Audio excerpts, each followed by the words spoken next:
And it came to pass in Iconium that they both went together into the synagogue of the Jews, and so spoke that a great multitude both of the Jews and also of the Greeks believed. But the unbelieving Jews stirred up the Gentiles and made their minds evil, affected against the brethren. Long time therefore abode they, speaking boldly in the Lord, which gave testimony unto the word of his grace, and granted signs and wonders to be done by their hands. But the multitude of the city was divided, and part held with the Jews, and part with the apostles. And when there was an assault made both of the Gentiles and also of the Jews with their rulers, to use them despitefully, and to stone them, they were ware of it, and fled unto Lystra and Derbe, cities of Lycaonia, and unto the region that lieth around it. And there they preached the gospel. And there sat a certain man at Lystra, impotent in his feet, being a cripple from his mother's womb, who never had walked. The same heard Paul speak, who steadfastly beholding him, and perceiving that he had faith to be healed, said with a loud voice, Stand upright on thy feet. And he leaped and walked. And when the people saw what Paul had done, they lifted up their voices, saying in the speech of Lycaonia, that gods have came down among us in the likeness of men.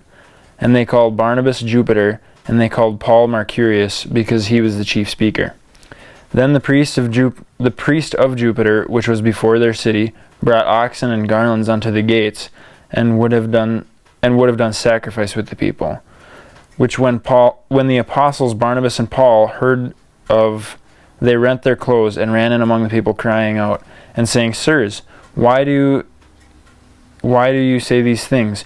We also are men of like passions with you, and preach unto you that you should turn from these vanities unto the living God, which made heaven, earth, and the sea, and all things that are in it, who in times past suffered all nations to walk in their own ways.